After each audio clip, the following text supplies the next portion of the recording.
Le football français regorge de jeunes talents qui chaque année émergent sur la scène mondiale. Et cette tendance n'est pas près de s'arrêter, car les jeunes talents continuent à performer. Les espoirs ont atteint la finale des Jeux Olympiques, mais ont malheureusement perdu contre l'Espagne. Quelques jours auparavant, les U19 sont également arrivés en finale de l'Euro, mais ont de nouveau subi une défaite encore contre l'Espagne. Tous ces résultats démontrent que les jeunes talents français, ainsi que les équipes de jeunes de l'équipe de France, obtiennent de bons résultats. Cela reflète ainsi une génération talentueuse. Et justement, le but de cette vidéo, ça sera de vous présenter 11 jeunes talents français qui sont encore peu connus du grand public et qui pourraient bien exploser cette année.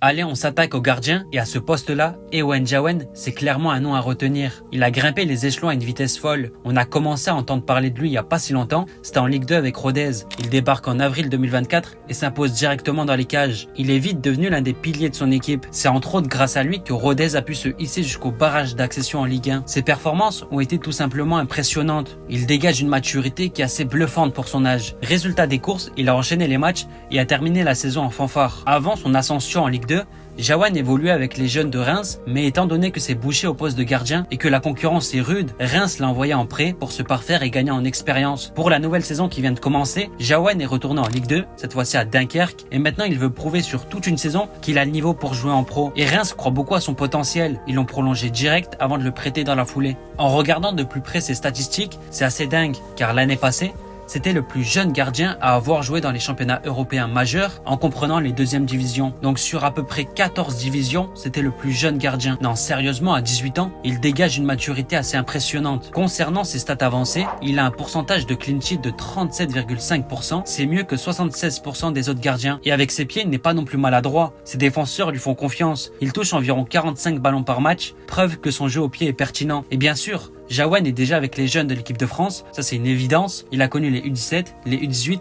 et maintenant il est avec les U19. Franchement, avec le talent qu'il a, on peut lui prédire une grande carrière. Bon, le poste de latéral droit en France, c'est pas vraiment le jackpot. Trouver des joueurs capables de se révéler, c'est pas simple. Au final, il n'y a pas beaucoup de joueurs à ce poste qui montrent vraiment du potentiel. Je dirais même que c'est un peu le désert. Par contre, il y a un jeune de 18 ans qui commence à se faire remarquer. C'est Yoram Zagué. Il joue au PSG et petit à petit, il commence à se faire un nom. L'an dernier, il a fait ses débuts en pro. Il a joué 5 matchs au total et il a même réussi à marquer un but. Concernant son style de jeu, Zagué, c'est pas le défenseur le plus grand. Avec ses 1m68, il est plutôt petit, mais il compense par une sacrée explosivité. Il est rapide, dynamique, et sa vivacité lui permet de faire la différence, aussi bien en défense qu'en attaque. Même si, offensivement, il est encore un peu discret, l'essentiel, c'est qu'en défense, dans les duels et dans les interventions, il est franchement solide. Sur le plan international, il peut choisir entre la Côte d'Ivoire et la France. Pour l'instant, il joue avec les Bleuets, notamment les U18. Honnêtement, ce jeune a du potentiel et aussi du caractère. C'était le capitaine de son équipe qui a remporté le championnat de France U19. C'est un joueur à surveiller de près qui pourrait se démarquer cette année. Au poste de défenseur central, un jeune défenseur français qui pourrait bien exploser cette année, c'est Willy Camboila. La saison passée, on a commencé à le voir un peu en Première Ligue avec Manchester United. Il a fait quelques apparitions, notamment un match contre Liverpool, où il a impressionné tous les suiveurs de la Première Ligue. Il a vite su se faire apprécier. Son parcours est pour le moins atypique. Il s'est très vite envolé pour l'Angleterre, où il a poursuivi sa formation à l'académie de Manchester. Il a fait ses débuts en pro à 19 ans, c'était contre West Ham. Cependant, avec l'arrivée de Lenny Yoro chez les White Devils, ils ont décidé de le faire partir. Willy Camboila a donc signé à Villarreal en Liga. Il a signé pour s'imposer et montrer tout son potentiel. Sa première apparition contre Séville a été plutôt intéressante, avec une note de 7,53. Ça vaut ce que ça vaut, mais ça donne quand même une indication sur sa performance. Camboila, c'est un défenseur puissant physiquement, rapide et athlétique, ce qui lui permet de jouer dans différents styles de jeu. Avec ses pieds, il n'est pas exceptionnel, mais il n'est pas non plus maladroit. Je dirais qu'il est plutôt correct. Il a connu quelques sélections avec l'équipe de France. La dernière en date, c'était avec les U20. Il n'a pas beaucoup joué, mais cette année, il pourrait bien se révéler à Villarreal. Le deuxième défenseur central que pas grand monde ne connaît à l'instant T, mais dont on entendra sûrement parler dans quelques mois, voire dans quelques années, c'est Mathys Angeli. Lui, il est très jeune. Il a à peine 17 ans, il est né en 2007, mais son talent est indiscutable. Formé à Bordeaux, mais avec la situation catastrophique des Girondins, il a dû partir et c'est Wolfsburg qui s'est empressé de le recruter. Mais il n'y avait pas que Wolfsburg dans le coup. De grands clubs européens comme Liverpool étaient également intéressés. C'est dire à quel point son potentiel attire l'œil. Mathys Angeli a brillé avec Bordeaux, mais aussi avec les jeunes de l'équipe de France, notamment avec les U17 où il a été tout simplement sensationnel. L'année passée, à seulement 16 ans, Il a même réussi à gratter du temps de jeu en Ligue 2 avec Bordeaux. Concernant son profil, à la base c'est un milieu de terrain de formation, mais avec le temps il a été repositionné en tant que défenseur central. Il est donc rigoureux sur le plan défensif. Lorsqu'il joue au milieu, il récupère beaucoup de ballons, il a une grosse activité et il sait quoi faire avec le ballon. Et lorsqu'il joue en défense centrale, il a le jeu devant lui, ce qui lui permet de réaliser d'excellentes relances vers l'avant. À Wolfsburg, il n'est pas encore certain qu'il joue beaucoup, mais je suis convaincu que dès lors qu'il aura l'occasion de fouler les terrains, il ne laissera plus jamais sa place sur le banc. Je pense qu'il pourrait suivre la même destinée que Maxence Lacroix, qui s'est imposé comme l'un des meilleurs défenseurs de Bundesliga. C'est une excellente référence pour lui, un exemple à suivre. Et Mathis Angeli a une vraie carte à jouer cette année. Au poste de latéral gauche,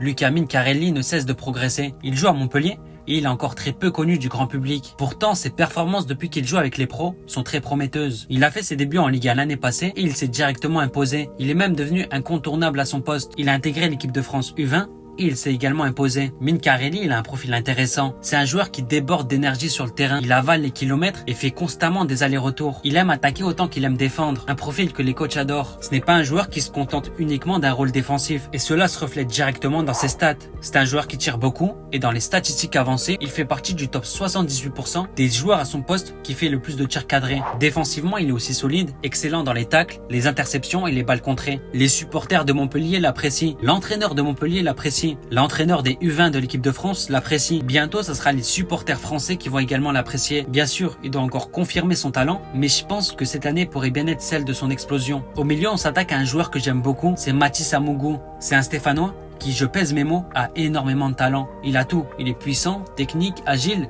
et en plus, il est très bon sur le plan défensif. C'est un joueur qui, dans quelques années, je suis sûr, il va évoluer dans un championnat comme la Première Ligue. En tout cas, il a le potentiel pour y arriver. Et je pense que dès la saison qui arrive, il va exploser. Les supporters français et les suiveurs de la Ligue 1 seront impressionnés. Il a déjà brillé avec les jeunes de l'équipe de France, notamment les U17 et les U19, où il a été étincelant. À la Coupe du Monde U17 notamment, il a terminé 3e meilleur joueur du tournoi et a propulsé son équipe jusqu'à la finale. Malheureusement perdu contre l'Allemagne. Directement après, il a été surclassé avec les U19 pour participer à l'Euro. Il a été l'un des plus jeunes de l'effectif. Il n'a pas forcément été dans le 11 de départ, mais à chaque fois qu'il entrait en jeu, il apportait de l'énergie, de la technique et de la fluidité dans le jeu. Dès lors qu'il est sur le terrain, il en impose. On sent qu'il est présent. Avec Saint-Etienne, on l'a pas beaucoup vu jouer avec les pros, mais cette année, c'est certain qu'il va jouer. Il a réalisé une bonne préparation estivale et il a démarré la saison titulaire en Ligue 1. Il a fait une bonne impression pour son premier match en Ligue 1 et là, il est clairement sur une pente ascendante. Si le coach lui accorde sa confiance sur le long terme, je suis convaincu qu'il va tout exploser. Dans 2 ans max, je parie qu'il évoluera dans un très bon club.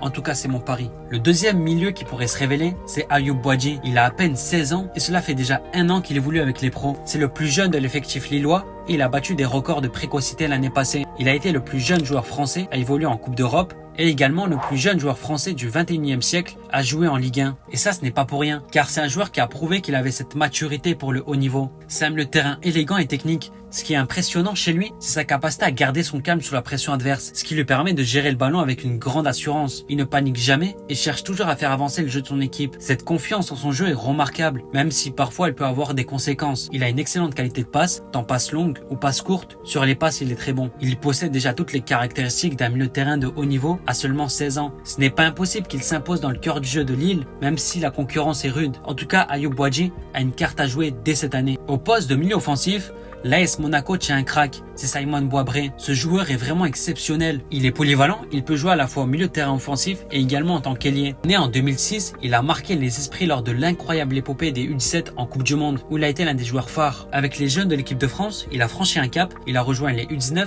où il a brillé lors de l'Euro. Même s'il n'était pas toujours titulaire, il a su montrer ses qualités dès lors qu'il est entré en jeu. Comme en témoigne son but spectaculaire contre l'Espagne. Simon Boisbré.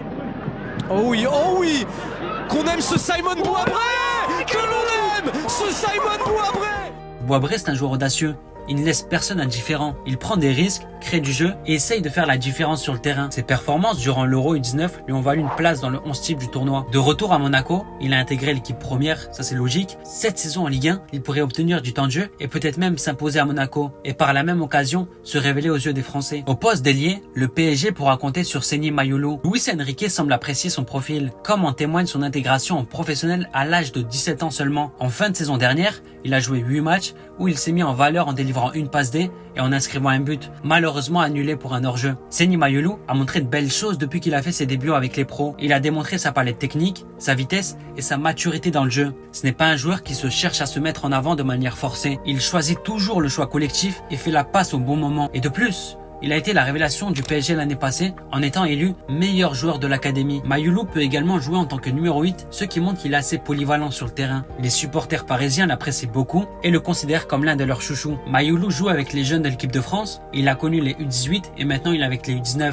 À seulement 18 ans, il a encore du temps devant lui, mais il a une vraie carte à jouer cette année. Avec la confiance de Luis Enrique, il aura l'opportunité de s'imposer et montrer ses qualités. Bon, à droite, on va continuer sur la même lignée et rester dans le même club, car on a un joueur exceptionnel, c'est Ibrahim Mbaye. Je sais pas comment le PSG arrive à sortir autant de jeunes talents chaque année, mais Ibrahim Mbaye est d'une précocité rarissime. Il est né en 2008. Oui, vous avez bien entendu, en 2008, c'est un joueur tout jeune, il a à peine 16 ans. À cet âge, il a fait ses débuts en pro et a battu un record historique. À 16 ans, 6 mois et 23 jours, il est devenu le plus jeune joueur de l'histoire du Paris Saint-Germain à débuter un match officiel. Quelle précocité incroyable. Ce joueur ne sort pas de nulle part. Avec les jeunes du PSG, il a été exceptionnel. C'est un joueur qui a dominé sa génération et il est monté en flèche. Il a fait la préparation avec les pros et il a délivré une masterclass en pré-saison. Il a ensuite fait sa première apparition en Ligue 1, c'était contre le Havre. Ce joueur est avec les U16 de l'équipe de France, il a accumulé 14 sélections pour 6 buts, il a été élu meilleur joueur du tournoi Montaigu. L'année passée avec les jeunes du PSG, il a joué 22 matchs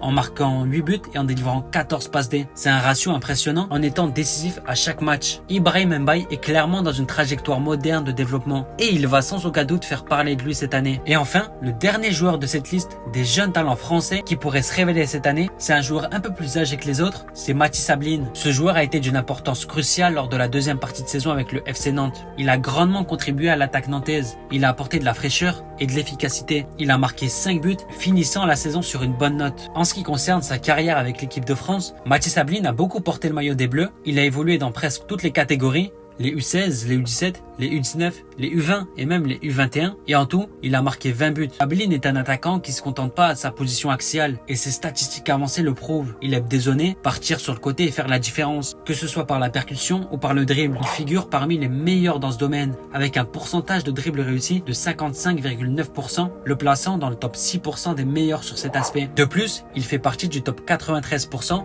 des joueurs à réaliser le plus de chevauchées dans la surface adverse. Cela montre que c'est un joueur audacieux. Mathis Sabline est bien connu en Ligue 1, mais il pourrait encore franchir un cap et se faire connaître à l'échelle mondiale. La saison à venir pourrait être un excellent tremplin pour aller encore plus haut.